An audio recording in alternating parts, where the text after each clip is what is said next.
Hello everyone, and welcome back to Let's Play Skyrim. Last time we finished off sweeping out the inside of Honningbrew Meadery.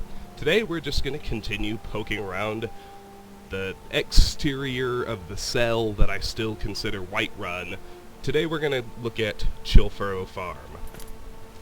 So let's get right on that. First, let's see if this guard has anything I'm interested in. Nope. Alright, plenty of ingredients here to our around this road. On the left, purple mountain flower, tundra cotton, purple mountain flower, tundra cotton. Down here on the right, before I actually angle up, we have a lavender, a blue mountain flower, and a lavender. Up on the left, same pattern, lavender, blue mountain flower, lavender. Off here to the right, as I discovered Chillfurrow Farm, I see two more tundra cottons. Let me take Chillfurrow Farm off my location list.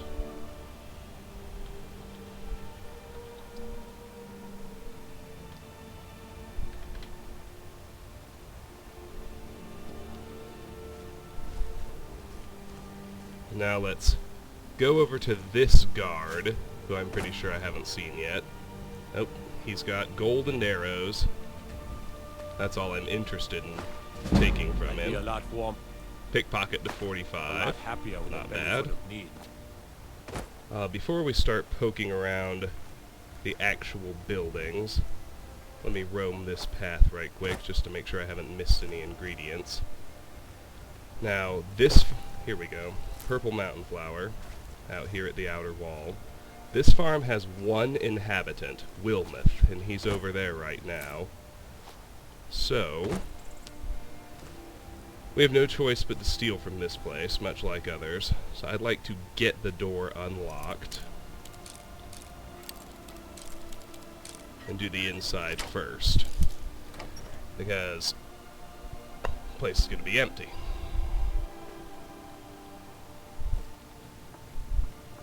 Let's break left and do his bedroom first. Goblet. Inside the end table, we have a cast iron pot.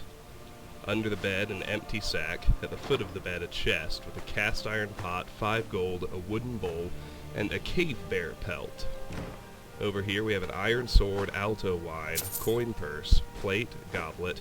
Inside the dresser, 2 hats, and the book, The Importance of Wear.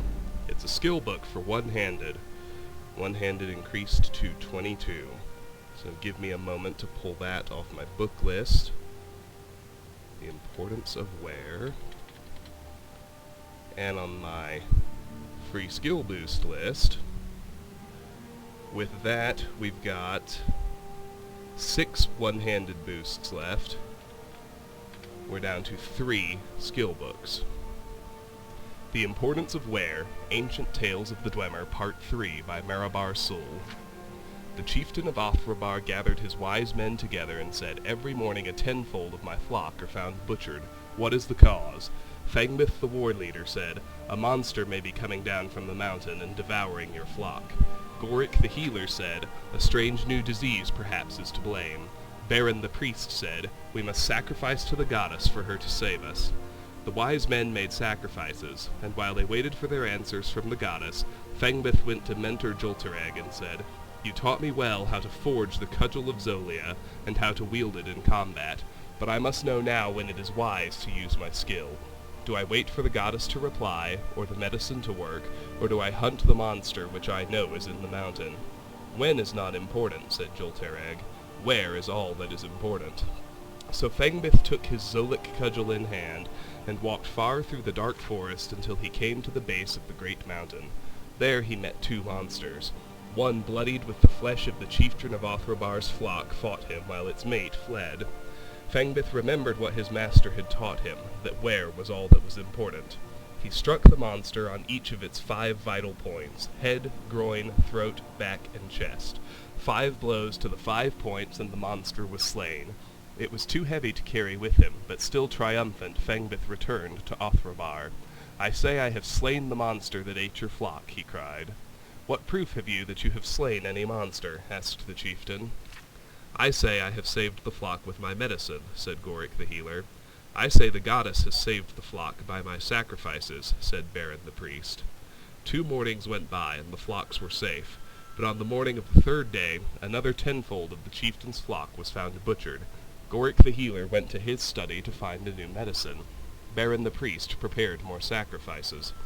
Fangbith took his Zolic cudgel in hand, again, and walked far through the dark forest until he came to the base of the great mountain. There he met the other monster, bloodied with the flesh of the chieftain of Othrabar's flock. They did battle, and again Fangbith remembered what his master had taught him, that where was all that was important. He struck the monster 5 times on the head, and it fled. Chasing it along the mountain, he struck it 5 times in the groin, and it fled. Running through the forest, Fangbith overtook the monster and struck it 5 times in the throat, and it fled. Entering into the fields of Othrabar, Fangbith overtook the monster and struck it 5 times in the back, and it fled. At the foot of the stronghold, the chieftain and his wise men emerged to the sound of the monster wailing. There they beheld the monster that had slain the chieftain's flock. Fangbith struck the monster 5 times in the chest, and it was slain. A great feast was held in Fangbith's honor, and the flock of Othrabar was never again slain. Joltereg embraced his student and said, "You have at last learned the importance of where you strike your blows." Publisher's note: This tale is another which has an obvious origin among the Ashlander tribes of Vardenfell and is one of their oldest tales. Marabar Sul merely changed the names of the characters to sound more dwarven and resold it as part of his collection. The great mountain in the tale is clearly Red Mountain, despite its description of being forested. The starfall and later eruptions destroyed the vegetation on Red Mountain, giving it the wasted appearance it has today. This tale does have some scholarly interest, as it suggests a primitive Ashlander culture, but it talks of living in strongholds much like the ruined strongholds on Vardenfell today. There are even references to a stronghold of Othrabar somewhere between Vardenfell and Skyrim, but few strongholds outside of sparsely settled Vardenfell have survived to the present.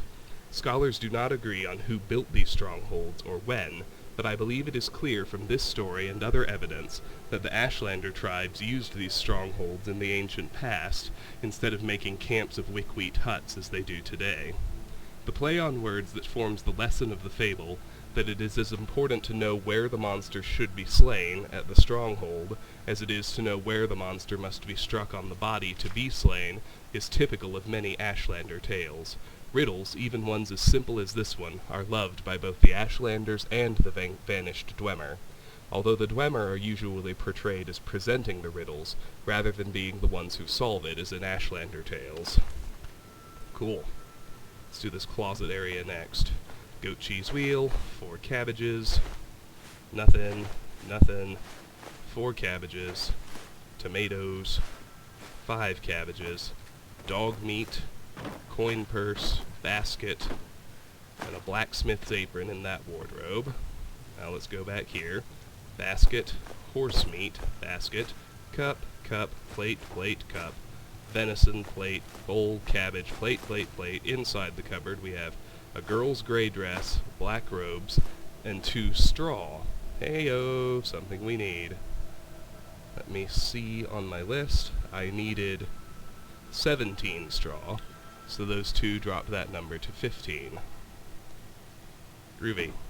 We got a basket, a kettle, 2 goat cheese wheels, 4 salt piles, bellows.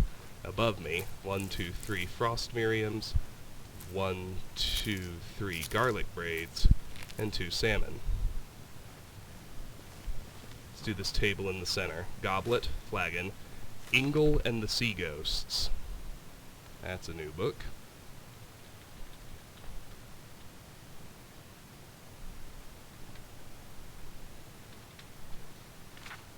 Masser and Secunda passed over Ysgrimmor's people as their fellowship landed in longboats upon the rocky shores of Sarek Head on their journey from Atmora to Mareth. Boats littered the coast, but Ysgrimmor did not count his kin Ingles among them. Ysgrimmor commanded the sea ghosts to surrender his kin, and a great gale darkened the sky. The seas thrashed and churned, and a wrathful storm appeared. Ysgrimmor took up the oars and rowed into the storm alone. Upon the sea, Ysgrimmor wrestled the sea ghosts, and the storm carried him along the jagged coast. 2 fortnights passed without relief, until finally the storm broke. Come the next dawn, Ingol's longboat was found in the icy surf, but the vengeful sea ghosts had already taken Ingol and his clansmen. In his terrible grief, Ysgramor slew a dozen beasts and burned them in honor of his fallen kinsmen. A barrow hill was dug in the Atmoran tradition, and Ingol was laid to rest with rights and honors among his clansmen far below the rocky face of Sarek Head, the first children of the sky to perish in Tamriel. And Real Baron's Eye v4 we've already read. Let's go over here. Just food and clutter mainly. All needs to be stolen, of course. Same here. Now we can break left. Start here. Start with non-books. Hey, was that just one leather strip? Singular? Yes, it was. With that one leather strip, my needed total drops to 123. Alright. Now we got books. Well, we've read Mixed Unit Tactics. Here's the last Real Baron's Eye. The Real Baron's Eye, Volume 1, by Anonymous. 500 years ago, in Mournhold, City of Gems, there lived a blind widow and her only child, a tall, strapping young man. He was a miner, as was his father before him, a common laborer in the mines of the Lord of Mournhold, for his ability in magicka was small. The work was honorable, but paid poorly. His mother made and sold comberry cakes at the city market to help eke out their living. They did well enough, she said. They had enough to fill their bellies. No one could wear more than one suit of clothing at a time, and the roof leaked only when it rained. But Symmachus would have liked more. He hoped for a lucky strike at the mines, which would garner him a large bonus. In his free hours he enjoyed hoisting a mug of ale in the tavern with his friends, and gambling with them at cards. He also drew the eyes and sighs of more than one pretty elven lass, although none held his interest for long. He was a typical young dark elf of peasant descent, remarkable only for his size. It was rumored that he had a bit of Nordic blood in him. In Symmachus's 30th year, there was great rejoicing in Mournhold. A girl child had been born to the lord and lady. A queen, the people sang. A queen is born to us. For among the people of Mournhold, the birth of an heiress is a sure sign of future peace and prosperity.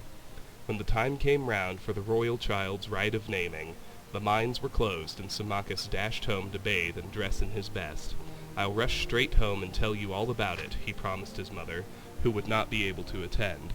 She had been ailing, and besides there would be a great crush of people as all Mournhold turned out to be part of the blessed event, and being blind she would be unable to see anything anyway.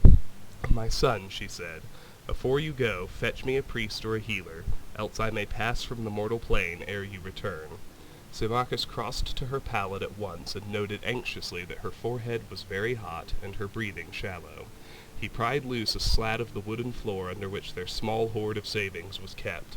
There wasn't nearly enough to pay a priest for healing. He would have to give what they had and owe the rest. Symmachus snatched up his cloak and hurried away. The streets were full of folk hurrying to the sacred grove, but the temples were locked and barred. "Closed for the ceremony," read all the signs. Symmachus elbowed his way through the mob and managed to overtake a brown-robed priest. "After the rite, brother," the priest said. "If you have gold, I shall gladly attend to your mother. My lord has bidden all clerics attend, and I, for one, have no wish to offend him." "My mother's desperately ill," Symmachus pled. "Surely my lord will not miss one lowly priest." "True, but the archcanon will," the priest said nervously, tearing his robe loose from Symmachus's desperate grip and vanishing into the crowd.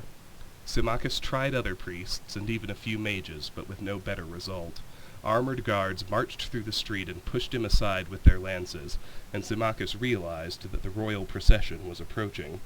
As the carriage bearing the city's rulers drew abreast, Symmachus rushed out from the crowd and shouted, my lord, my mother's dying." "I forbid her to do so on this glorious night," the lord shouted, laughing and scattering coin into the throng. Symmachus was close enough to smell wine on the royal breath. On the other side of the carriage his lady clutched the babe to her breast, and stared slit-eyed at Symmachus, her nostrils flared in disdain. "Guards!" she cried, "remove this oaf!" Rough hands seized Symmachus. He was beaten and left dazed by the side of the road. Symmachus, head aching, followed in the wake of the crowd and witnessed the rite of naming from the top of a hill. He could see the brown-robed clerics and blue-robed mages gathered near the high-born folk far below. Baranziah. The name came dimly to Symmachus's ears as the high priest lifted the swaddled babe and proffered her to the twin moons on either side of the horizon, Joan rising, Jode setting. "Behold the Lady Baranziah, born to the land of Mournhold. Grant her thy blessings and thy counsel, ye kind gods, that she may ever rule well over Mournhold, its ken and its weal, its kith and its ilk. Bless her, all the people intoned, along with their lord and lady, hands upraised." Only Symmachus stood silent, head bowed, knowing in his heart that his dear mother was gone, and in silence he swore a mighty oath, that he should be his lord's bane, and in vengeance for his mother's needless death, the child Baranziah he should have for his own bride, and that his mother's grandchildren should be born to rule over Mournhold. After the ceremony he watched impassively as the royal procession returned to the palace. He saw the priest to whom he'd first spoken. The man came gladly enough now in return for the gold Symmachus had, and a promise of more afterward. They found his mother dead.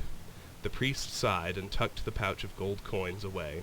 "I'm sorry, brother. It's all right, you can forget the rest of the gold. There's aught I can do here. Likely." "Give me back my money," Symmachus snarled. "You've done naught to earn it." He lifted his right arm threateningly. The priest backed away, about to utter a curse, but Symmachus struck him across the face before more than 3 words had left his mouth. He went down heavily, striking his head sharply on one of the stones that formed the fire pit. He died instantly. Symmachus snatched up the gold and fled the city. As he ran, he muttered one word over and over, like a sorcerer's chant. "Baranziah," he said. "Baranziah, Baranziah." Baranziah stood on one of the balconies of the palace, staring down into the courtyard where soldiers milled, dazzling in their armor. Presently they formed into ordered ranks and cheered as her parents, the lord and lady, emerged from the palace, clad from head to toe in ebony armor, long purple-dyed fur cloaks flowing behind. Splendidly caparisoned, shining black horses were brought for them, and they mounted and rode to the courtyard gates and turned to salute her. "Baranziah," they cried. "Baranziah, our beloved, farewell." The little girl blinked back tears and waved one hand bravely. Her favorite stuffed animal, a gray wolf cub she called Wuffen, clutched to her breast with the other. She had never been parted from her parents before, and had no idea what it meant, save that there was war in the west, and the name Tiber Septim was on everyone's lips, spoken in hate and dread. "Baranziah," the soldiers cried, lifting their lances and swords and bows. Then her dear parents turned and rode away, knights trailing in their wake, until the courtyard was nearly emptied.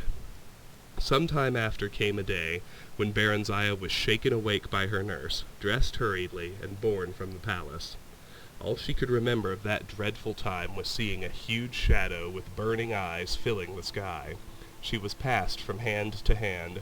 Foreign soldiers reappeared, disappeared, and sometimes reappeared. Her nurse vanished and was replaced by strangers, some more strange than others. There were days, or it may have been weeks, of travel. One morning she awoke to step out of the coach into a cold place with a large gray stone castle amid empty, endless gray-green hills covered patchily with gray-white snow. She clutched Wuffen to her breast in both hands and stood blinking and shivering in the gray dawn, feeling very small and very dark in all this endless space, this endless gray-white space. She and Hana, a brown-skinned, black-haired maid who had been traveling with her for several days, went inside the keep. A large gray-white woman with icy gray-golden hair was standing by a hearth in one of the rooms. She stared at Baranziah with dreadful, bright blue eyes. "She's very black, isn't she?" the woman remarked to Hana. "I've never seen a dark elf before." "I don't know much about them myself, milady," Hana said, "but this one's got red hair and a temper to match, I can tell you that. Take care, she bites, and worse." "I'll soon train her out of that," the other woman sniffed. And what's that filthy thing she's got? Ugh! The woman snatched Whoopin away and threw him into the blazing hearth. Baronziah shrieked and would have flung herself after him, but was held back despite her attempts to bite and claw at her captors. Poor Whoopin was reduced to a tiny heap of charred ash. Baronziah grew like a weed transplanted to a Skyrim garden, a ward of Count Sven and his wife, the Lady Inga. Outwardly, that is, she thrived, but always there was a cold and empty place within. I've raised her as my own daughter, Lady Inga was wont to sigh as she sat gossiping when neighboring ladies came to visit. But she's a dark elf. What can you expect? Baronziah was not meant to overhear these words. At least she thought she was not. Her hearing was keener than that of her Nordic hosts. Other, less desirable dark elven traits evidently included pilfering, lying, and a little misplaced magic, just a small fire spell here, and a little levitation spell there. And, as she grew older, a keen interest in boys and men, who could provide very pleasant sensations, and to her astonishment, gifts as well. Inga disapproved of this last for reasons incomprehensible to Baronziah, so she was careful to keep it as secret as possible. She's wonderful with the children, Inga added, referring to her 5 sons, all younger than Baronziah. I don't think she'd ever let them come to harm. A tutor had been hired when Johnny was 6 and Baronziah 8, and they took their lessons together. She would have liked to train in arms as well, but the very idea scandalized Count Sven and Lady Inga. So Baronziah was given a small bow and allowed to play at target shooting with the boys. She watched them at arms practice when she could, sparred with them when no grown-up folk were about, and knew she was good as or better than they. "She's very proud, though, isn't she?" one of the ladies would whisper to Inga, and Baronziah, pretending not to hear, would nod silently in agreement. She could not help but feel superior to the Count and his lady. There was something about them that provoked contempt. Afterwards she came to learn that Sven and Inga were distant cousins of Darkmoor Keep's last titled residents, and she finally understood. They were poseurs, impostors, not rulers at all. At least they were not raised to rule. This thought made her strangely furious at them, a good clean hatred quite detached from resentment. She came to see them as disgusting and repellent insects who could be despised but never feared. Once a month a courier came from the Emperor, bringing a small bag of gold for Sven and Inga, and a large bag of dried mushrooms from Morrowind for Baronziah, her favorite treat. On these occasions she was always made to look presentable, or at least as presentable as a skinny dark elf could be made to look in Inga's eyes, before being summoned into the courier's presence for a brief interview. The same courier seldom came twice, but all of them looked her over in much the same way a farmer would look over a hog he is readying for market. In the spring of her 16th year, Baronziah thought the courier looked as if she were at last ready for market. Upon reflection, she decided she did not wish to be marketed.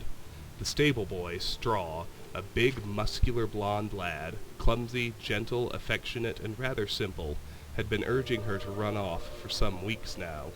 Baronziah stole the bag of gold the courier had left, took the mushrooms from the storeroom, disguised herself as a boy in one of Johnny's old tunics and a pair of his cast-off breeches, and on one fine spring night she and Straw took the 2 best horses from the stable and rode hard through the night toward Whiterun, the nearest city of any importance and the place where Straw wanted to be. But Mournhold and Morrowind also lay eastward, and they drew Baronziah as a lodestone draws iron. In the morning they abandoned the horses at Baronziah's insistence. She knew they would be missed and tracked down, and she hoped to throw off any pursuers. They continued on foot until late afternoon, keeping to side roads, and slept for several hours in an abandoned hut. They went on at dusk and came to Whiterun city gates just before dawn. Baronziah had prepared a pass of sorts for Straw, a makeshift document stating an errand to a temple in the city for a local village lord. She herself glided over the wall with the help of a levitation spell. She had reasoned, correctly as it turned out, that by now the gate guards would have been alerted to keep an eye out for a young dark elven girl and a Nordic boy traveling together. On the other hand, unaccompanied country yokels like Straw were a common enough sight. Alone and with papers, it was unlikely that he would draw attention. Her simple plan went smoothly. She met Straw at the temple, which was not far from the gate. She had been to Whiterun on a few previous occasions. Straw, however, had never been more than a few miles from Sven's estate, which was his birthplace. Together they made their way to a run-down inn in the poorer quarters of Whiterun. Gloved, cloaked, and hooded against the morning chill, Baronziah's dark skin and red eyes were not apparent, and no one paid any heed to them.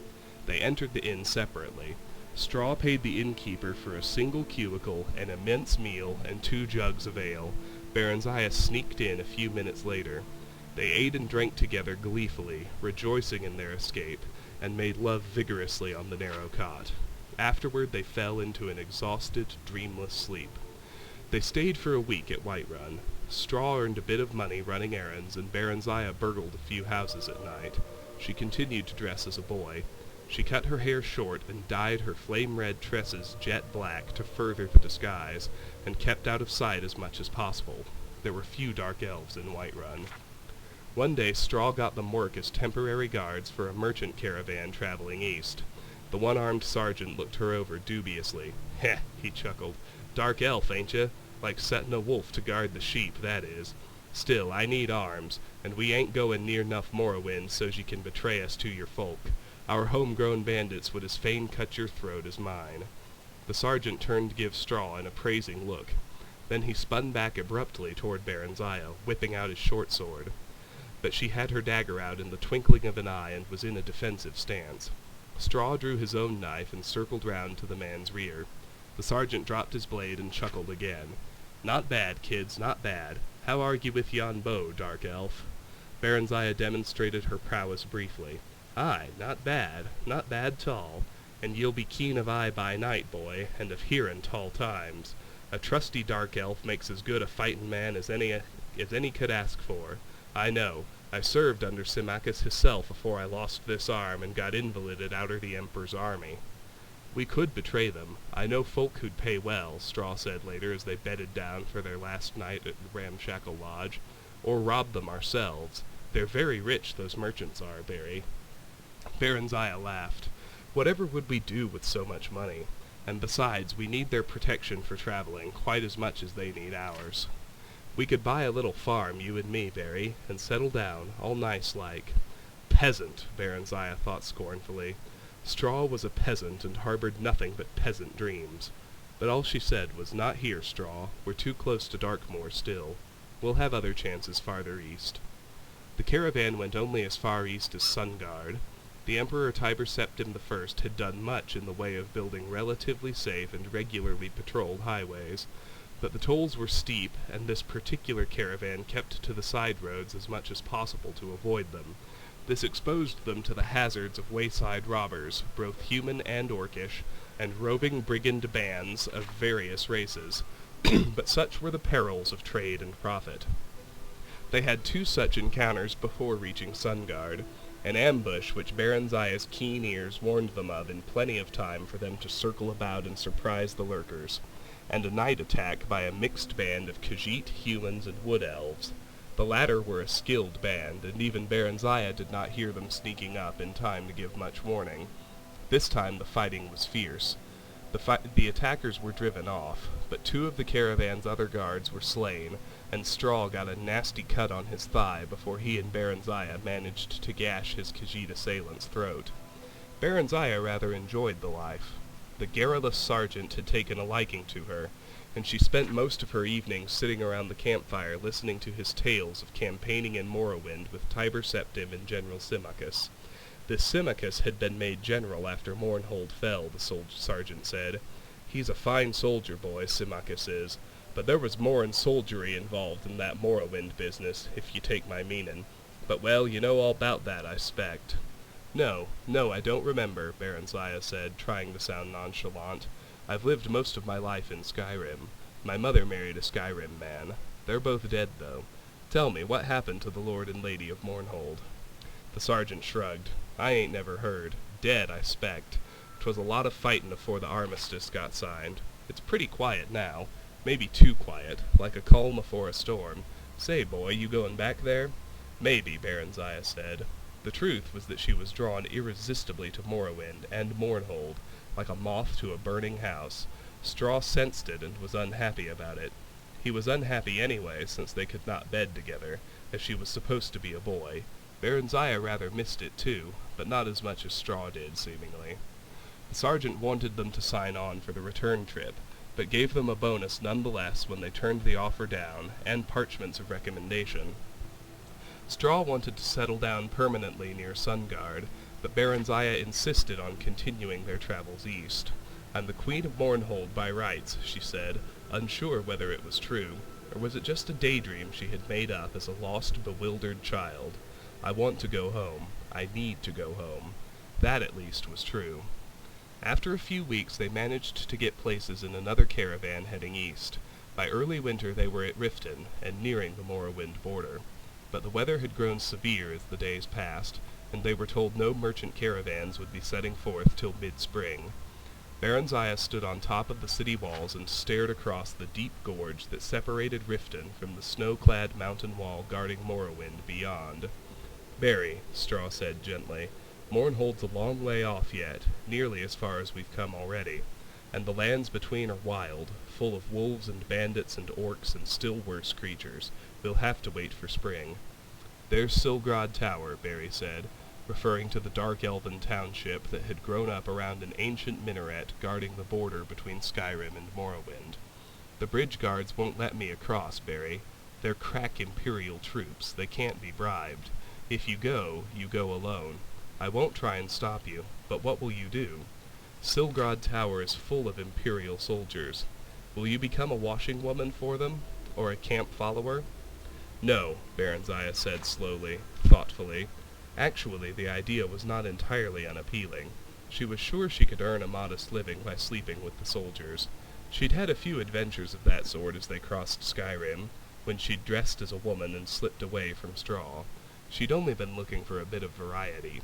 Straw was sweet but dull. She'd been startled but extremely pleased when the men she picked up offered her money afterward. Straw had been unhappy about it, though, and would shout for a while, then sulk for days afterward if he caught her at it. He was quite jealous. He'd even threatened to leave her. Not that he ever did, or could. But the Imperial Guards were a tough and brutal lot by all accounts, and Baronziah had heard some very ugly stories during their treks.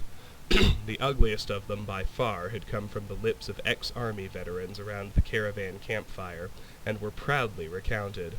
They'd been trying to shock her and Straw, she realized, but she also comprehended that there was some truth behind the wild tales. Straw hated that kind of dirty talk, and hated it more that she had to hear it, but there was a part of him that was fascinated nevertheless. Baronziah sensed this, and had encouraged Straw to seek out other women, but he said he didn't want anyone else but her. She told him candidly she didn't feel that way about him, but she did like him better than anyone else. "Then why do you go with other men?" Straw had asked on one occasion. "I don't know." Straw sighed. "They say dark elven women are like that." Baronziah smiled and shrugged. "I don't know. Or no, maybe I do. Yes, I do know." She turned and kissed him affectionately. "I guess that's all the explanation there is." Alright, Brief History of the Empire V1, we've read. Chance's Folly, that's a new book. Oh, and it's a good one, I like it. Chance's Folly by Zilmok Golge. By the time she was 16, Miniva Iolos had been an unwelcome guest in every shop and manor in Balmora. Sometimes she would take everything of value within. Other times it was enough to experience the pure pleasure of finding a way past the locks and traps. In either situation she would leave a pair of dice in a prominent location as her calling card, to let the owners know who had burgled them. The mysterious ghost became known to the locals as Chance. A typical conversation in Balmora at this time. "My dear, whatever happened to that marvelous necklace of yours? My dear, it was taken by Chance." The only time when Chance disliked her hobby was when she miscalculated, and she came upon an owner or a guard. So far she had never been caught, or even seen, but dozens of times she had uncomfortably close encounters. There came a day when she felt it was time to expand her reach. She considered going to Vivek or Nissus, but one night at the Eight Plates she heard a tale of the Heron ancestral tomb, an ancient tomb filled with traps and possessing hundreds of years of the Heron family treasures. The idea of breaking the spell of the Heron tomb and gaining the fortune within appealed to Chance, but facing the Guardians was outside of her experience. While she was considering her options, she saw Ulster Moresby sitting at a table nearby, by himself as usual. He was a huge brute of a Breton who had a reputation as a gentle eccentric, a great warrior who had gone mad and paid more attention to the voices in his head than to the world around him. If she must have a partner in this enterprise, Chance decided, this man would be perfect. He would not demand or understand the concept of getting an equal share of the booty. If worse came to worse, he would not be missed if the inhabitants of the Heron Tomb were too much for him, or if Chance found his company tiresome and elected to leave him behind. Ulster, I don't think we've ever met, but my name is Minerva, she said, approaching the table. I'm fancying a trip to the Heron ancestral tomb. If you think you could handle the monsters, I could take care of unlocking doors and popping traps. What do you think? The Breton took a moment to reply, as if considering the counsel of the voices in his head. Finally he nodded his head in the affirmative, mumbling, Yes, yes, yes. Proper rock, hot steel, chitin, walls beyond doors, 53, 2 months and back. Splendid, said Chance, not the least put off by his rambling. We'll leave early tomorrow. When Chance met Ulster the next morning, he was wearing chitin armor and had armed himself with an unusual blade that glowed faintly of enchantment. As they began their trek, she tried to engage him in conversation, but his responses were so nonsensical that she quickly abandoned the attempts. A sudden rainstorm swelled over the plain, dousing them, but as she was wearing no armor and Ulster was wearing slick chitin, their progress was not impeded. Into the dark recesses of the Heron Tomb they delved. Her instincts had been correct. They made very good partners. She recognized the ancient snap-wire traps, deadfalls, and brittlebacks before they were triggered, and cracked all manners of lock, simple tumbler, combination, twisted hasp, double catch, varieties from antiquity with no modern names, rusted heaps that would have been dangerous to open even if one possessed the actual key. Ulster, for his part, slew scores of bizarre fiends, the likes of which Chance, a city girl, had never seen before. His enchanted blade's spell of fire was particularly effective against the frost atronachs. He even saved her when she lost her footing and nearly plummeted into a shadowy crack in the floor. Not to hurt thyself, he said, his face showing genuine concern. There are walls beyond doors in 53, drain ring, 2 months and back, proper rock. Come, Mother Chance. Chance had not been listening to much of Ulster's babbling, but when he said Chance, she was startled. She had introduced herself to him as Minerva. Could it be that the peasants were right, and that when mad men spoke they were talking to the Daedra Prince Sheogorath, who gave them advice and information beyond their ken? Or was it rather more sensibly that Ulster was merely repeating what he heard tell of in Balmora, where in recent years Chance had become synonymous with lockpicking? As the two continued on, Chance thought of Ulster's mumblings. He had said chitin when they met as if it had just occurred to him, and the chitin armor that he wore had proven useful. Likewise, hot steel. What could walls beyond doors mean? Or 2 months and back? What numbered 53? The notion that Ulster possessed secret knowledge about her and the tomb they were in began to unnerve Chance. She made up her mind then to abandon her companion once the treasure had been found. He had cut through the living and undead guardians of the dungeon. If she merely left by the path they had entered, she would be safe without a defender. One phrase, he said, made perfect sense to her: drain ring. At one of the manors in Balmora, she had picked up a ring purely because she thought it was pretty.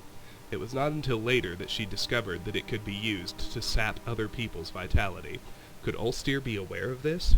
Would he be taken by surprise if she used it on him?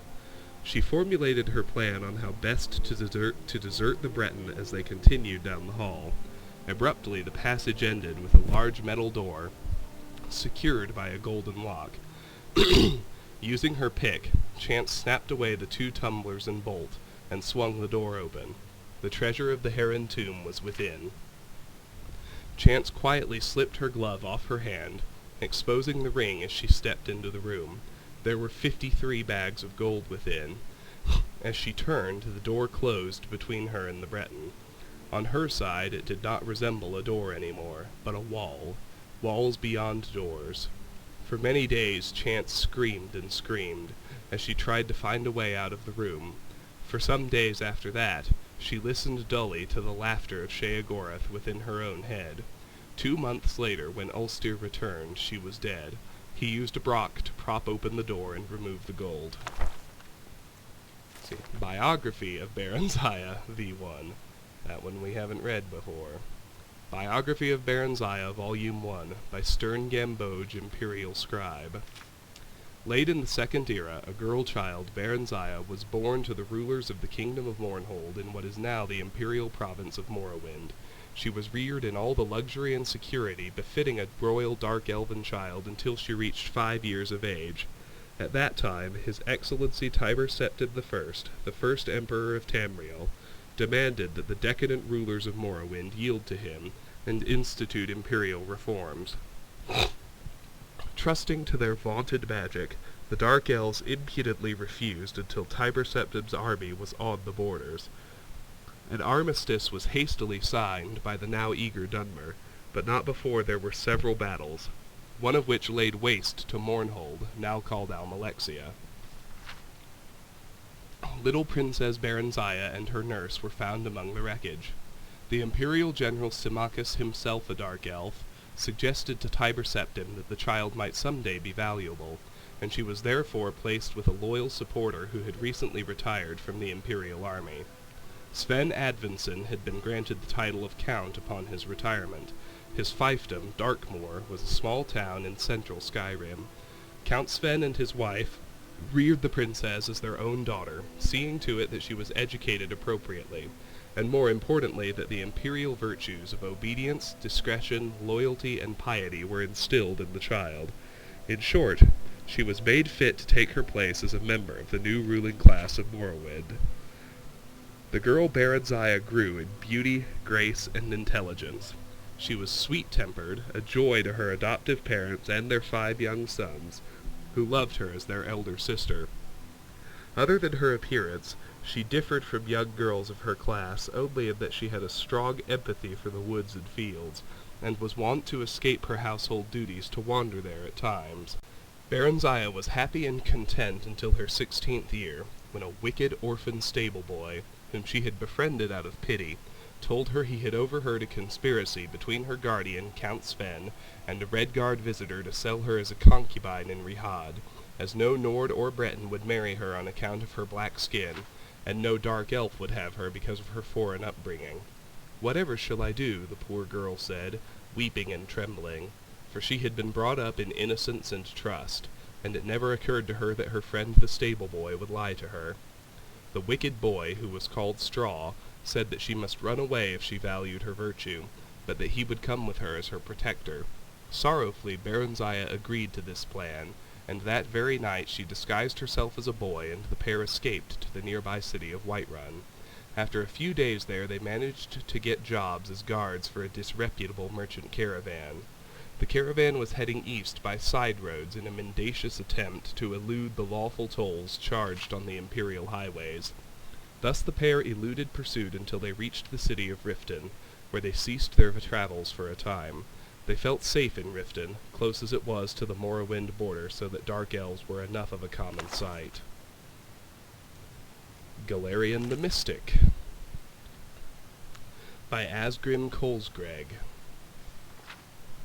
During the early bloody years of the Second Era, Vanus Galarian was born under the name Trectus, a serf on the estate of a minor nobleman, Lord Girnas of Salasich-on-Kur.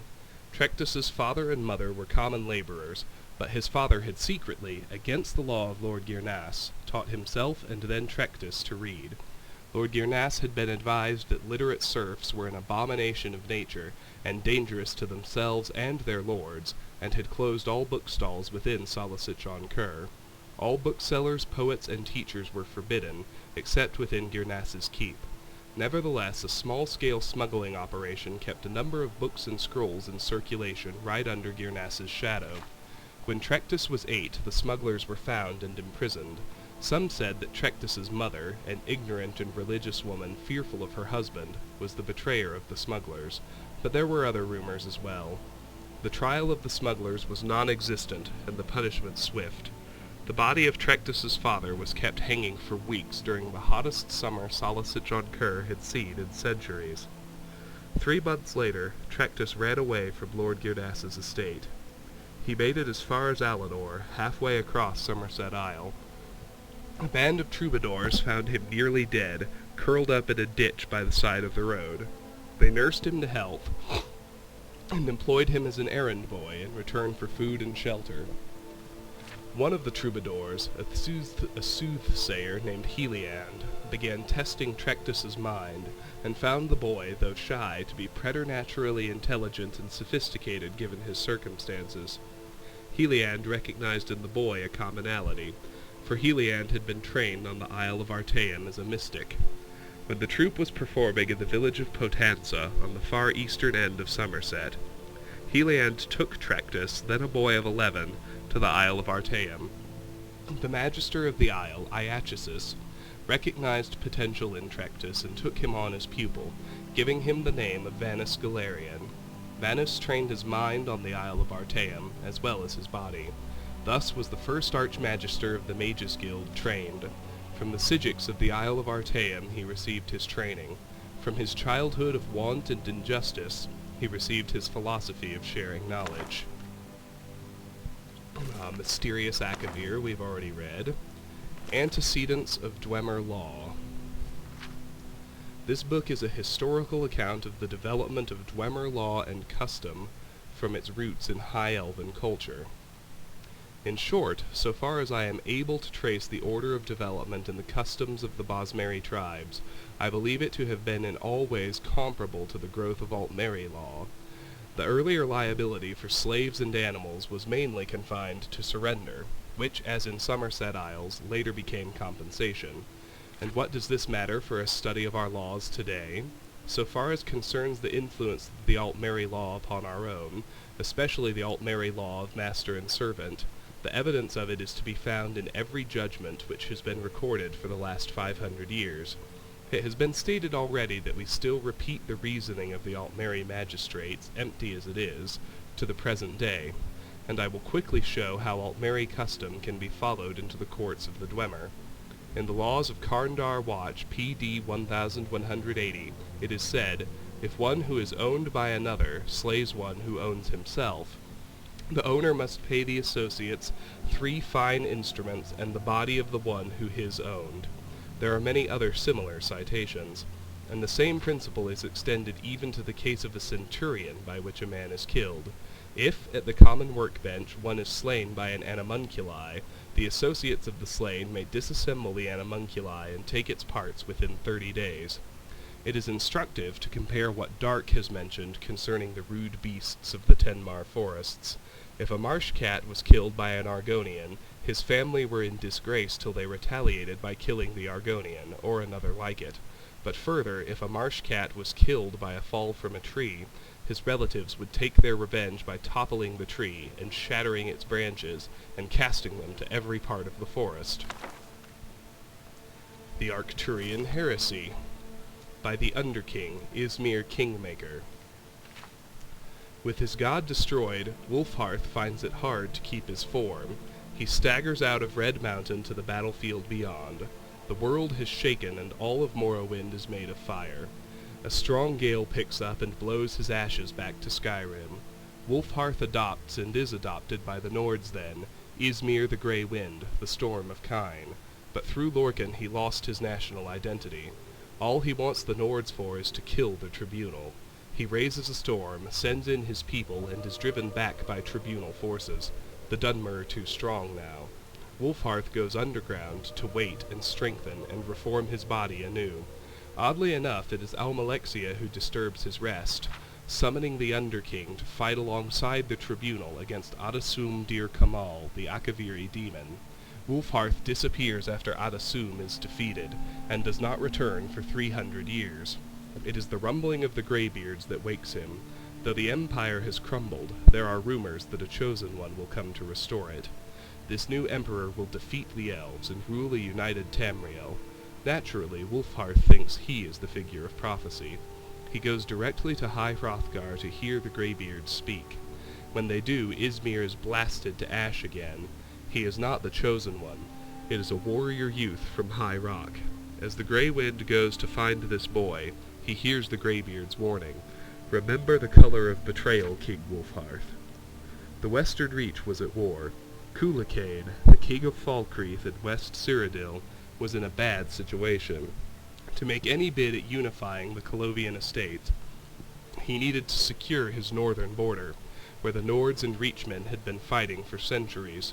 He allies with Skyrim at the Battle of Old Roldan. Leading his forces was Hjalti Earlybeard. Hjalti was from the island kingdom of Alcair in High Rock, and would become Tiber Septim, the first emperor of Tamriel. Hjalti was a shrewd tactician, and his small band of Colovian troops and Nord berserkers broke the Reachman line, forcing them back beyond the gates of Old Roldan. A siege seemed impossible, as Hjalti could expect no reinforcements from Falkreath. That night a storm came and visited Hjalti's camp. It spoke with him in his tent. At dawn, Hjalti went up to the gates, and the storm followed just above his head. Arrows could not penetrate the winds around him.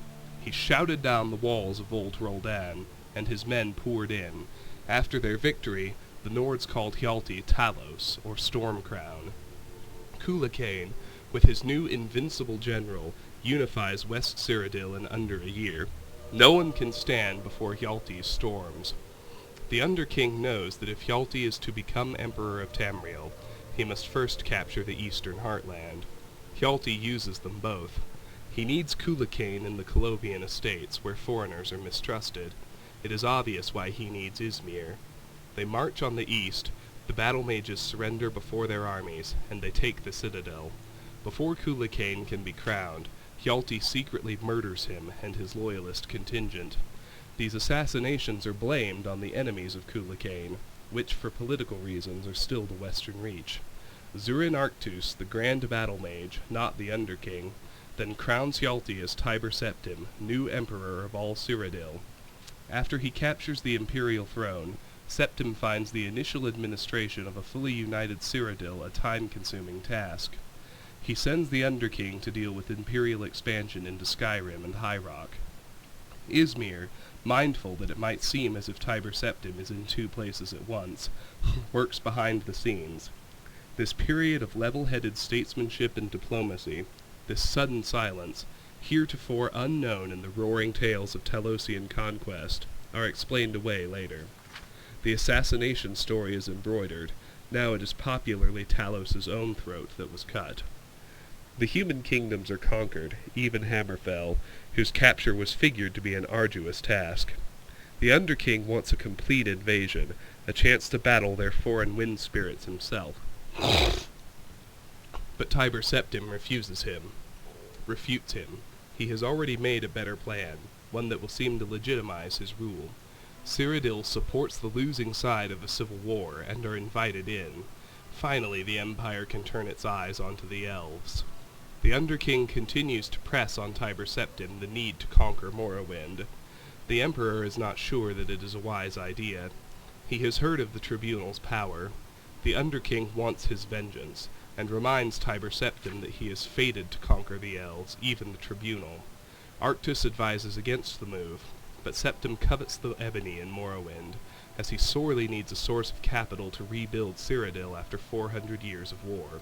The Underking tells him that with the Tribunal dead, Septim might steal the Tribunal's power and use it against the High Elves, certainly the oldest enemies of Lorkhan, predating even the Tribunal.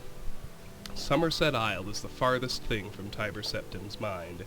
Even then he was planning to send Zurin Arctus to the King of Alinor to make peace.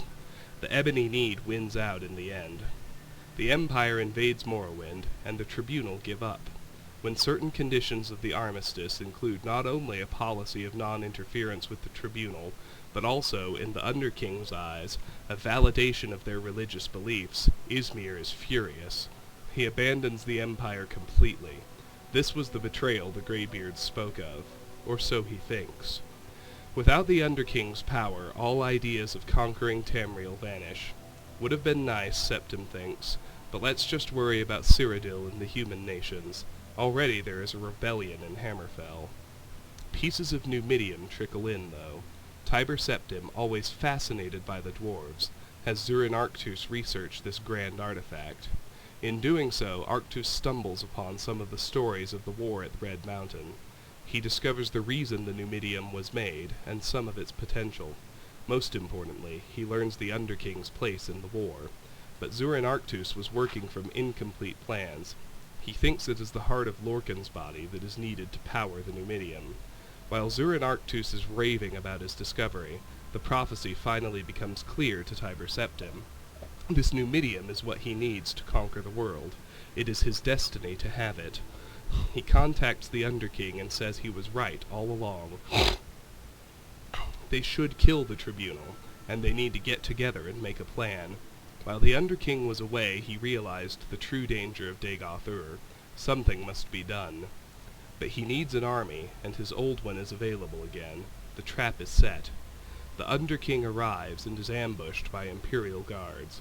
As he takes them on, Zurin Arctus uses a soul gem on him. With his last breath, the Underking's heart roars a hole through the battle mage's chest. In the end, everyone is dead. The Underking has reverted back to ash, and Tiber Septim strolls in to take the soul gem. When the Elder Council arrives, he tells them about the second attempt on his life, this time by his trusted battle mage, Zurin Arctus, who was attempting a coup. He has the dead guards celebrated as heroes, even the one who was blasted to ash. He warns Cyrodiil about the dangers within, but says he has a solution to the dangers without, the Mantella. The Numidium, while not the god Tiber Septim and the Dwemer hoped for, the Underking was not exactly Lorcan after all, it does the job. After its work on Somerset Isle, a new threat appears, a rotting, undead wizard who controls the skies. He blows the Numidium apart, but it pounds him into the ground with its last flailings, leaving only a black splotch. The Mantella falls into the sea, seemingly forever. Meanwhile, Tiber Septim crowns himself the first emperor of Tamriel. He lives until he is 108, the richest man in history. All aspects of his early reign are rewritten. Still, there are conflicting reports of what really happened, and this is why there is such confusion over such questions as, why does Alcair claim to be the birthplace of Talos, while other sources say he came from Atmora? Why does Tiber Septim seem to be a different person after his first roaring conquests? Why does Tiber Septim betray his battle mage? Is the Mantella the heart of the battle mage, or is it the heart of Tiber Septim? Tiber Septim is succeeded by his grandson, Pelagius I. Pelagius is just not of the same caliber. In truth, he's a little nervous with all these provinces. Then an advisor shows up. I was friends with your grandfather, the Underking says. He sent me to help you run the empire. Another new book, Myths of Sheogorath, by Mimophonis, or Mimophonis, not quite sure. Sheogorath invents music. In the earliest of days, in a time when the world was still raw, Sheogorath decided to walk amongst the mortals. He donned his guise of gentleman with a cane, and moved from place to place without being recognized. After 11 days and 11 nights, Sheogorath decided that life among mortals was even more boring than his otherworldly existence. What can I do to make their lives more interesting? He said to himself. At that same moment, a young woman nearby commented wistfully to herself, "The sounds of the birds are so beautiful." Sheogorath silently agreed with her. Mortals could not make the beautiful and inspired calls of birds. Their voices were wretched and mundane. He could not change the nature of mortals, for that was the purview of other Daedric princes. However, he could give them the tools to make beautiful sounds. Sheogorath took hold of the petulant woman and ripped her asunder. From her tendons he made lutes. From her skull and arm bones he made a drum. From her bones he made flutes. He presented these gifts to the mortals, and thus music was born. That escalated quickly. Sheogorath and King Lyandir. King Lyandir was known to be an exceedingly rational man. He lived in a palace that was a small, simple structure, unadorned with art and ugly to look upon. "I do not need more than this," he would say. "Why spend my gold on such luxuries when I can spend it on my armies or on great public works?" His kingdom prospered under his sensible rule. However, the people did not always share the king's sense of practicality. They would build houses that were beautiful to look upon, although not necessarily very practical. They devoted time and energy to works of art. They would celebrate events with lavish festivals. In general, they were quite happy. King Lyandir was disappointed that more of them did not follow his example and lead frugal, sensible lives. He brooded on this for many years. Finally, he decided that his subjects simply didn't understand how much more they could accomplish if they didn't waste time on those frivolous activities. Perhaps, he reasoned, they just needed more examples. The king decreed that all new buildings must be simple, unadorned, and no larger than was necessary for their function. The people were not happy about this, but they liked their king and respected the new law. In a few short years there were more plain buildings than ornate ones. The citizens used the money saved to make and buy even more lavish art, and hold even more excessive celebrations. Once again, King Lyandir decided to provide them a strict example of how beneficial it would be to use their time and resources for more practical purposes. He banned all works of art in the city. The people were quite put out by this, but they knew that their king was doing what he thought was best for them. However, human nature is not so easily denied. In a few more years, the city was filled with plain, simple buildings, and devoid of any sort of art.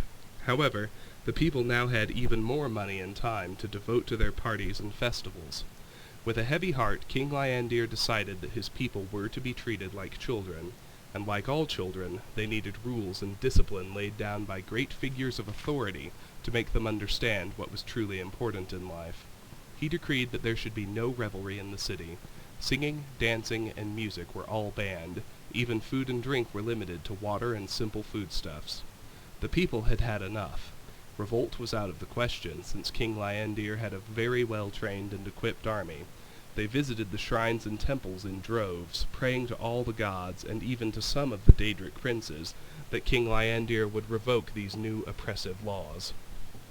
Sheogorath heard their pleas and decided to visit King Lyandir. He appeared to the king in his dreams as a field of flowers, each with arms instead of petals, and the face of the mad god in the center. "I am lord of the creative and lord of the deranged. Since you have no use for my gifts of creativity, I have decided to bless you with an abundance of my other gift." From that day forward, every child born in the city was born into madness. Since infants do not reveal illnesses of the mind, it was several years before this was realized. The king's own son was among the victims, suffering from seizures and delusions. Yet King Lyandir refused to change his ways. When his son Glint was 12 years old, he stabbed his father while Lyandir was sleeping. With his dying breath, King Lyandir asked, "Why?" His son replied, "It was the most practical thing I could do." The new young king ordered all the palace servants slaughtered. He ordered a grand festival to celebrate his new reign and the repeal of Lyandir's laws. He served the crowds a stew made from the carcasses of the palace servants. He ordered the east-facing walls of every building painted red, and the west-facing walls painted in stripes. He decreed that all citizens wear ornate masks on the backs of their heads. He then burned down the palace and began construction on a new one. In the new palace, the young king ordered his personal chambers to not have any doors, for fear that small woodland creatures would attack him. He ordered that it have no windows for fear that the sun and moon were jealous of him and plotting his death. And thus ended the line of King Lyandir. The people of the city returned to their grand works of art and raucous celebrations. They talked and acted as if they still had a living king, and even kept up the palace, using it to house and care for their mad children. Sheogorath was mightily pleased with this outcome. From that day forward, the city was blessed with more than the normal number of gifted artists and deranged citizens. The Contest of Wills. A mighty wizard named Ravate once walked the winds of time to find Lord Sheogorath. His intent was to win a favor from this most capricious of the Daedric princes. Upon finding Sheogorath, Ravate spoke humbly to him. "Lord Sheogorath, I beg a favor of you. I would gladly drive 1,000 men mad in your name, if you would but grant me the greater magical powers." Fortunately for Ravate, Sheogorath was in a playful mood. He proposed a game. "I will grant your wish if you are still sane in 3 days. During that time I will do my utmost to drive you mad. It shall be great fun." Ravate was not so certain that he liked this new deal. He had been really looking forward to driving 1,000 men mad. "Lord Sheogorath, I regret having disturbed you with my shallow, selfish request. I withdraw my unfortunate plea and will humbly leave this place." Sheogorath just laughed. "Too late, mighty Ravate. The game is afoot, and you must play." Ravate fled, only to find that all exits from the Daedric realm were now sealed. He wandered aimlessly, constantly looking over his shoulder, jumping at every noise. Each moment brought new terror as he waited for Sheogorath to begin. After 3 days, Ravate was convinced that every plant and animal was a tool of Sheogorath. He hadn't eaten or drunk for fear that Sheogorath had poisoned the food or drink. He hadn't slept for fear of Sheogorath invading his dreams, which was foolish, as dreams are the domain of Vermina. May she grant us restful sleep. It was then that Sheogorath appeared to him. Ravate cried out, "You have set the whole world to watching me. Every creature and plant are doing your bidding to drive me mad." Sheogorath replied, "Actually, I have done nothing. You have driven yourself mad with your fears. Your delusions prove that you are truly deranged, and therefore I win. While you wanted to make 1,000 men mad, I only wanted to break one man's mind, yours." From that day forward, Ravate served Sheogorath's every whim. Whenever daring travelers try to approach Sheogorath, Ravate warns them, "Sheogorath is already inside each of us. You have already lost." There's another copy of Chance's Folly, and a copy of Beggar Prince, which we've already read. Let's go over here. Boots, jug, wine, bowl, 2 honey nut treats, goblet, up here 2 goblets and a jug, an end table, the cast iron pot and 4 gold, and more books. We've read The Cake and the Diamond, we've read Gods and Worship, we've read the Arcturian Heresy. There's another copy of it. Ruins of Kemmelzee, that one is new. The Ruins of Kemmelzee by Rollard Nordson. With the acclamations of the Fellows of the Imperial Society still ringing in my ears, I decided to return to Morrowind immediately. It was not without some regret that I bade farewell to the flesh pots of the Imperial City, but I knew that the wonders I had brought back from Raeled Mackay had only scratched the surface of the Dwemer ruins in Morrowind. Even more spectacular treasures were out there, I felt, just waiting to be found, and I was eager to be off. I also had before me the salutary example of poor Bannerman, who was still dining out on his single expedition to Black Marsh 20 years ago. That would never be me, I vowed. With my letter from the Empress in hand, this time I would have the full cooperation of the Imperial authorities. No need to worry about attacks from superstitious locals. But where should I look next? The ruins at Kemmelzee were the obvious choice. Unlike Raeled Mackay, getting to the ruins would not be a problem. Also known as the Cliff City, Kemmelzee lies on the mainland side of the Vardenfell Rift, sprawling down the sheer coastal cliff. Travelers from the east coast of Vardenfell often visit the site by boat, and it can also be reached overland from the nearby villages without undue hardship. Once my expedition had assembled in Seyda-Neen, with the usual tedious complications involved in operating in this half-civilized land, we set out for the village of Marog near the ruins, where we hoped to hire a party of diggers. My interpreter, Tuen Panai, an unusually jolly fellow for a dark elf, who I had hired in Seyda-Neen at the recommendation of the local garrison commander, assured me that the local villagers would be very familiar with Kemmelzee, having looted the site for generations. Incidentally, Tenpenny, as we soon came to call him to his constant amusement, proved invaluable, and I would recommend him without hesitation to any of my colleagues who were planning similar expeditions to the wilds of Morrowind. At Marog we ran into our first trouble. The hetman of the village, a reserved, elegant old fellow, seemed willing to cooperate, but the local priest, a representative of the absurd religion they have here, worshipping something called the Tribunal, who they claim actually live in palaces in Morrowind, was fervently against us excavating the ruins. He looked likely to sway the villagers to his side with his talk of religious taboos, but I waved the Empress's letter under his nose and mentioned something about my friend, the garrison commander at Seyda-Neen, and he quieted right down. No doubt this was just a standard negotiating tactic arranged among the villagers to increase their pay. In any event, once the priest had stalked off, muttering to himself, no doubt calling down curses upon the heads of the foreign devils, we soon had a line of villagers eager to sign on to the expedition. While my assistant was working out the mundane details of contracts, supplies, etc., Master Aram and I rode on to the ruins. By land they can only be reached using narrow paths that wind down the face of the cliff from above, where any misstep threatens to send one tumbling into the sea foaming about the jagged rocks below. The city's original entrance to the surface must have been in the part of the city to the northeast, the part that fell into the sea long ago when the eruption of Red Mountain created this mind-bogglingly vast crater. After successfully navigating the treacherous path, we found ourselves in a large chamber open to the sky on one side, disappearing into the darkness on the other.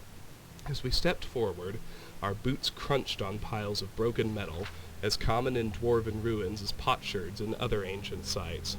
This was obviously where the looters brought their finds from deeper levels, stripping off the valuable outer casings of the dwarven mechanisms and leaving their innards here, easier than lugging the intact mechanisms back up to the top of the cliff. I laughed to myself, thinking of the many warriors unwittingly walking around Tamriel with pieces of dwarven mechanisms on their backs. For that, of course, is what most dwarven armor really is, just the armored shells of ancient mechanical men. I sobered when I thought of how exceedingly valuable an intact mechanism would be. This place was obviously full of dwarven devices, judging from the litter covering the floor of this vast chamber. Or had been, I reminded myself. Looters had been working over this site for centuries. Just the casing alone would be worth a small fortune sold as armor. Most dwarven armor is made of mismatched pieces from various devices, hence its reputation for being bulky and unwieldy. But a matched set from an intact mechanism is worth more than its weight in gold, for the pieces all fit together smoothly and the wearer hardly notices the bulk. Of course, I had no intention of destroying my finds for armor, no matter how valuable. I would bring it back to the Society for scientific study. I imagined the astonished cries of my colleagues as I unveiled it at my next lecture, and smiled again. I picked up a discarded gear from the piles at my feet. It still gleamed brightly, as if new-made, the dwarven alloys resisting the corrosion of time. I wondered what secrets remained hidden in the maze of chambers that lay before me, defying the efforts of looters, waiting to gleam again in the light they had not seen in long eons, waiting for me.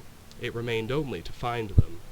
With an impatient gesture to Master Aram to follow, I strode forward into the gloom. Master Aram, Tenpenny, and I spent several days exploring the ruins, while my assistant set up camp at the top of the hill, at the top of the cliff, and hauled supplies and equipment from the village.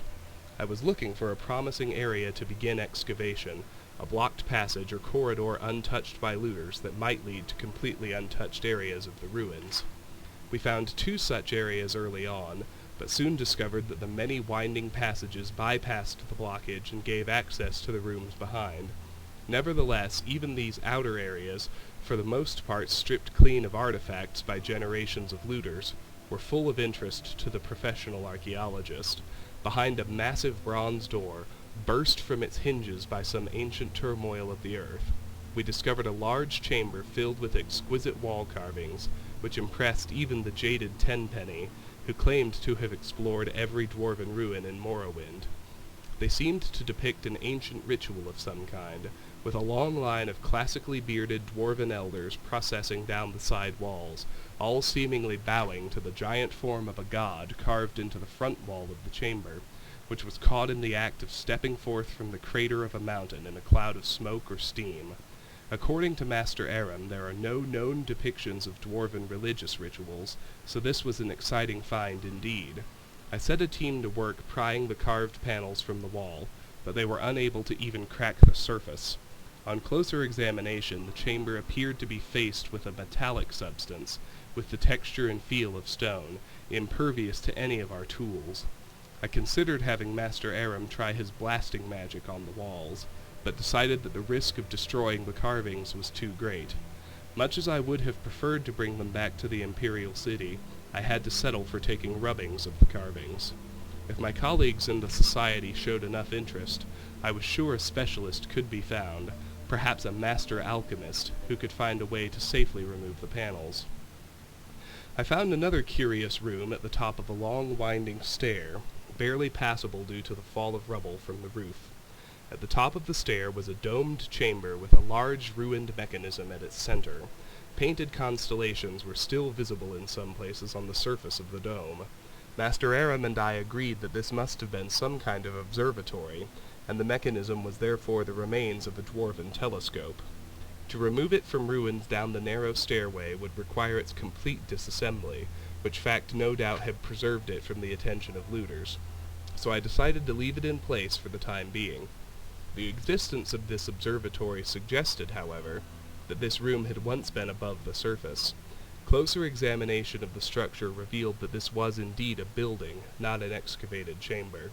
The only other doorways from the room were completely blocked, and careful measurements from the top of the cliff to the entry room and then to the observatory revealed that we were still more than 250 feet below the present ground level, a sobering reminder of the forgotten fury of Red Mountain. This discovery led us to focus our attentions downward. Since we now knew approximately where the ancient surface lay, we could rule out many of the higher blocked passages. One wide passage, impressively flanked with carven pillars, particularly drew my interest.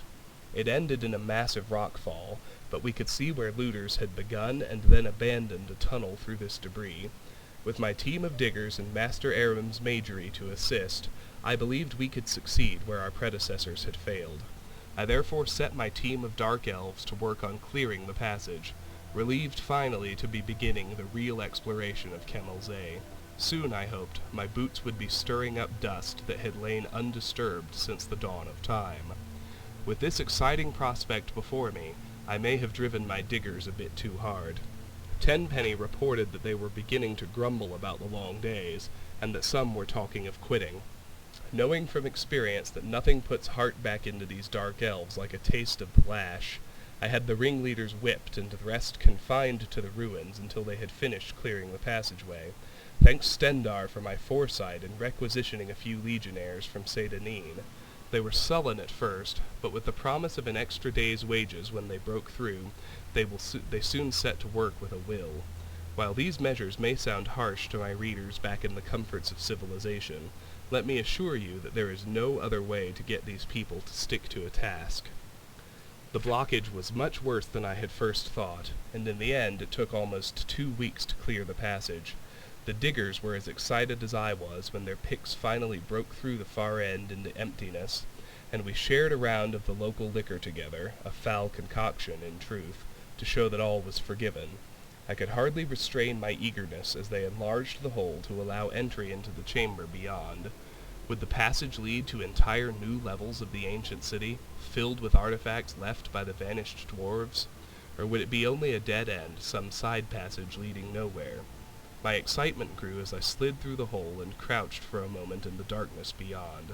From the echoing sounds of the stones rattling beneath my feet, I was in a large room, perhaps very large. I stood up carefully and unhooded my lantern.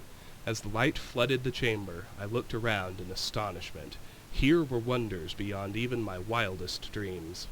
As the light from my lamp filled the chamber beyond the rock fall, I looked around in astonishment. Everywhere was the warm glitter of dwarven alloys. I had found an untouched section of the ancient city. My heart pounding with excitement, I looked around me.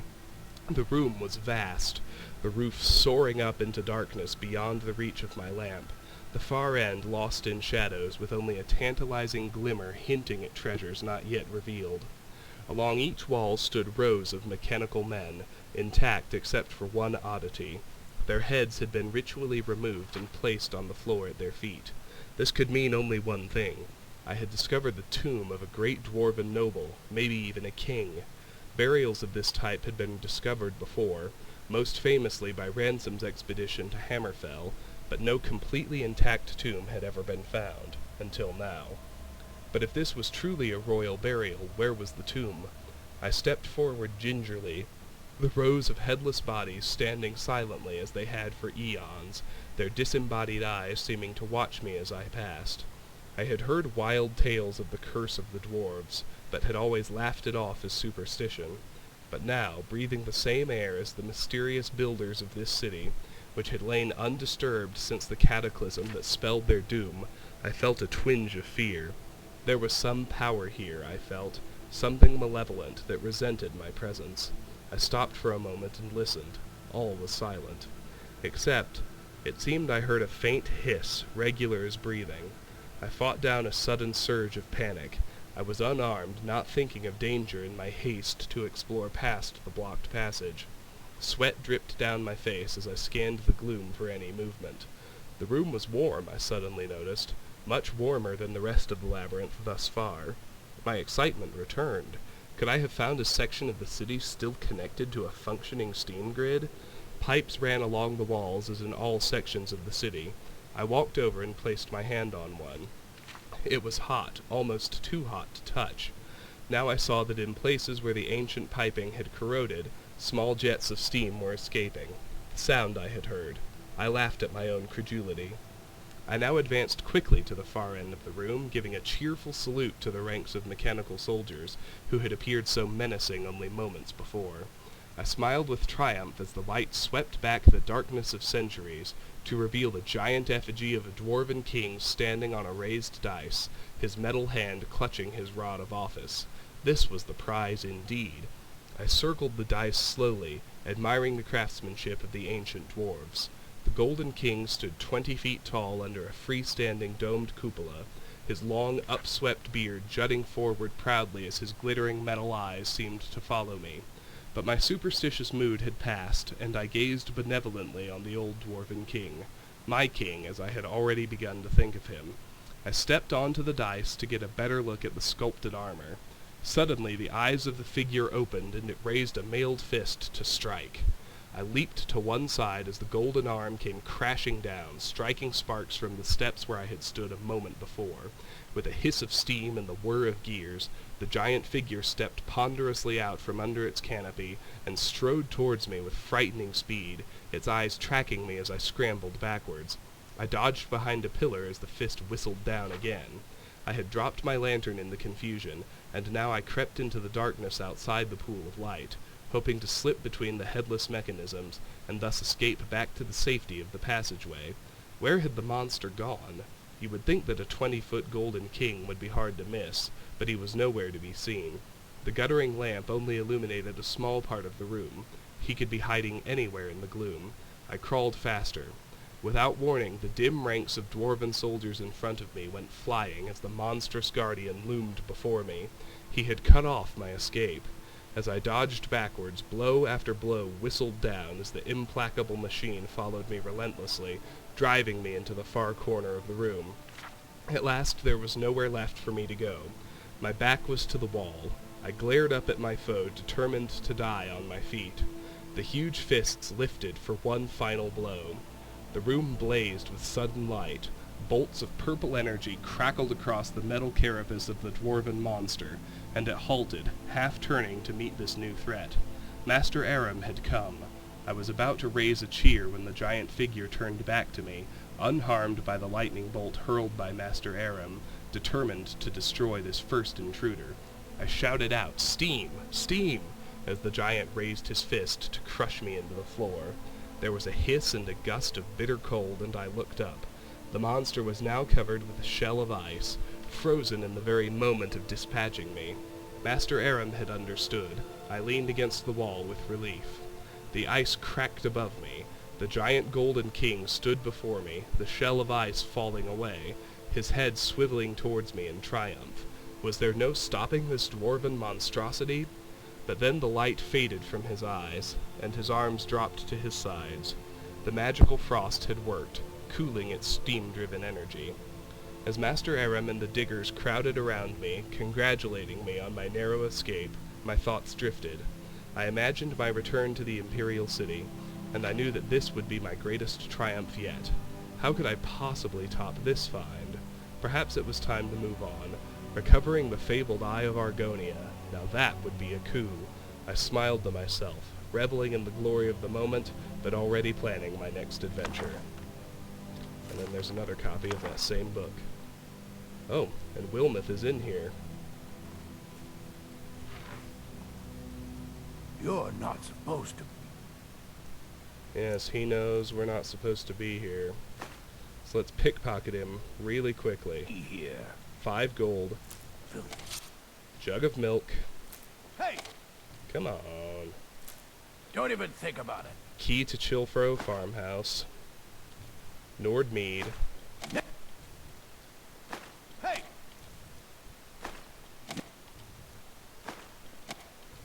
Really guarding his mead closely. A silver garnet ring. Pickpocket to 46. Last warning. And a ring of minor restoration. Pickpocket increased to 48. There we go. And I'm actually going to need... I'm going to disenchant that ring. I don't have that effect yet. Alright, let's leave before he calls the guards.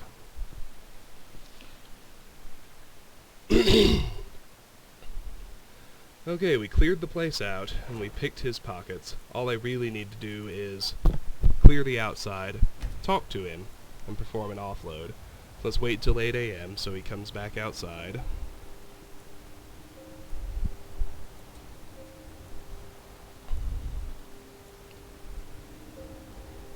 Alright. The circle of stones to the southwest.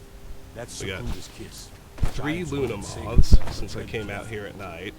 I saw a butterfly wing, or a butterfly, and there are 2 blue butterflies. Well, that's good.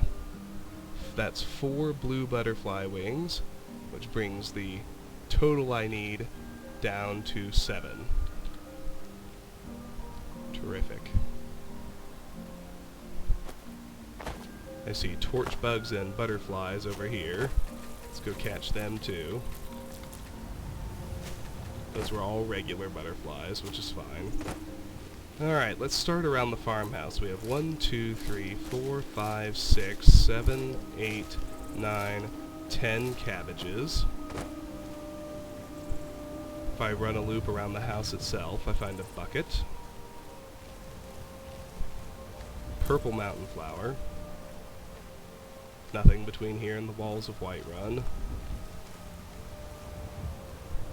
Nothing here, and another purple mountain flower right by the door. Let's head over here to the wheat field. We can get 1, 2, 3, 4, 5, 6, 7 wheat. We can get 1 chicken egg. And if we talk to Wilmeth, Need something? he has absolutely no dialogue at all. Well, that makes that easy. Alright, let's do this little outbuilding. Basket, pitchfork, and 2 barrels. Red apples and green apples. And now let's do the wheat mill. And then we'll be done. It'll be time for an offload and time to call it a video. Tomatoes, salt pile, cabbages, salt piles, and a red apple. Groovy.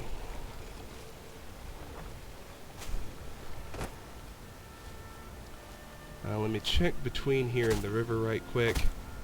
I think there's just a couple of lavender plants somewhere over here. Yes, there they are. Make sure there's nothing up here. There's not. We're good. Got everything. Let's just get that lavender plant. Yes, we're gonna get more blue butterfly wings. I needed 7. That number's down to 5.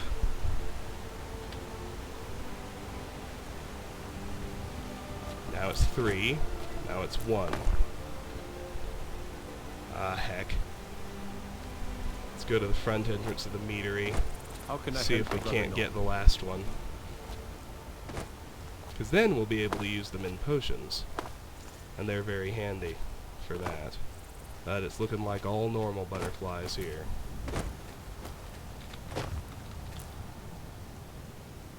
One, 2. There are always 3. Where's the third one? There it is. It's also a normal one. No matter. We need one more blue butterfly wing. So let me start by going to Riverwood.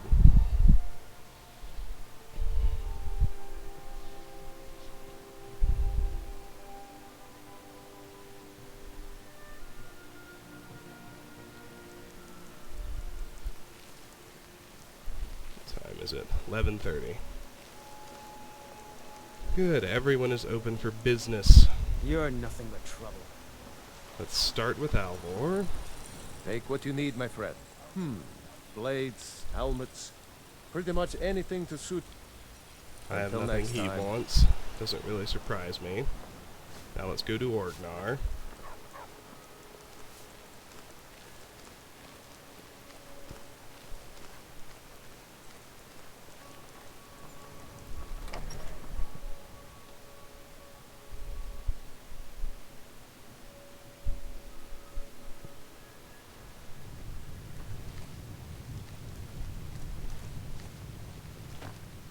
Need a...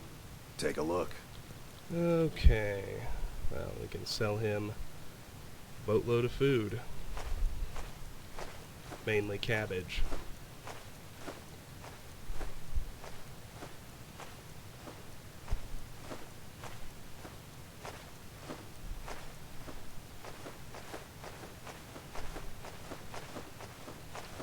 And just before I leave, I want to buy the last 3 blister warts I need. So that's it in terms of ingredients for fortify smithing potions.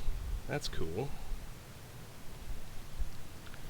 But he's also got jazzbay grapes, which I eventually need 20 of. So I'll buy these from him too. Now I only need 19. He's got a juniper berry, which I need 1 of. I'll go ahead and buy that as well. Okay, now I think he's out of things I actually eventually need. That's good. Alright, let's drop by Lucan Until next time. and then go offload.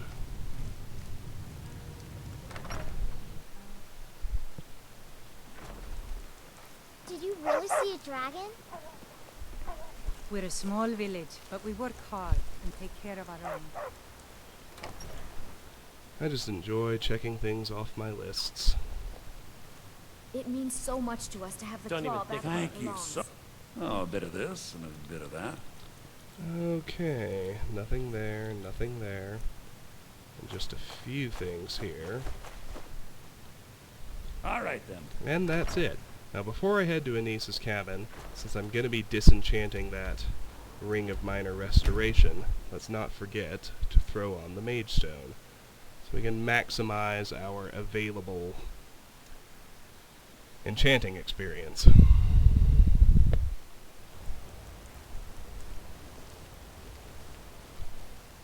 Throw on the Mage Stone, then head to the cabin.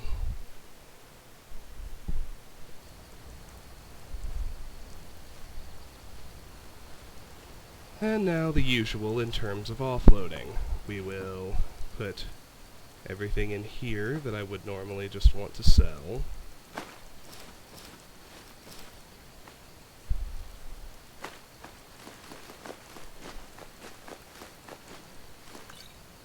I wanted to keep that Haunting Brew mead. Why did it jump up? I hate it when it does that. Shit happens sometimes. Let's just get 1 Haunting Brew mead back out. Books. Don't need to hold on to any of these, we can sell them all.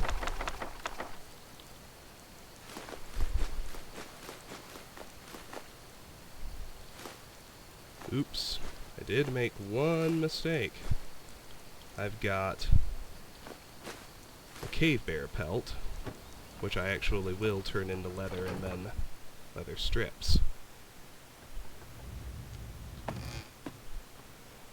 And I shouldn't forget to rest for 1 hour either. Alright, before we do anything else, let's disenchant that ring. Learn the Fortify Restoration effect.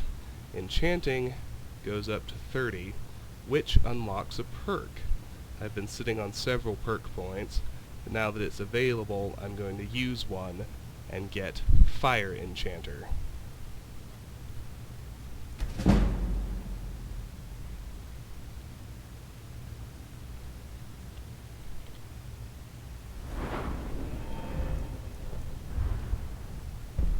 Fire enchantments on weapons and armor are 25% stronger. Good. Now let me look in here. I got the Jazzbay grapes and juniper berries to go in there. I got the blisterwort and blue butterfly wings to go in here. All the other ingredients still go in here.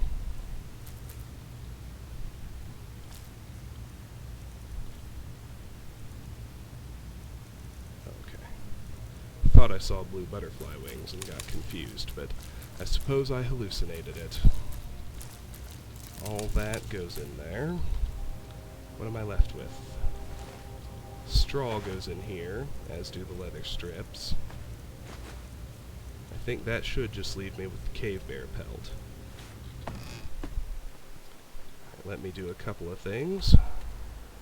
I'm going to turn that cave bear pelt into as many leather strips as I can get. I think it'll turn into 16. 4 leathers, and then each leather becomes 4 strips. Let me be sure. By sure, what do you want? Yes. Alright, so I needed 123. Subtract 16 from that, and you get 107. That's how many leather strips I still need. So let me throw the thief stone back on. Nearly done now. Back to Anis's, so I can drop off those new leather strips.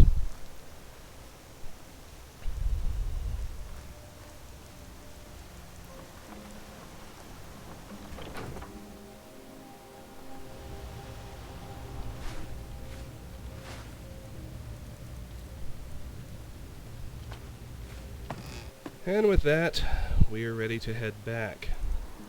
So I'll fast travel to Chillfurrow Farm, return to the road, point myself toward Battleborn Farm, our next location, and call it a video.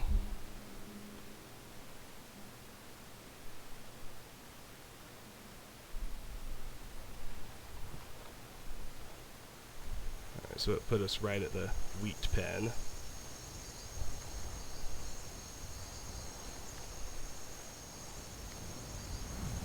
Let me just move down here a little ways.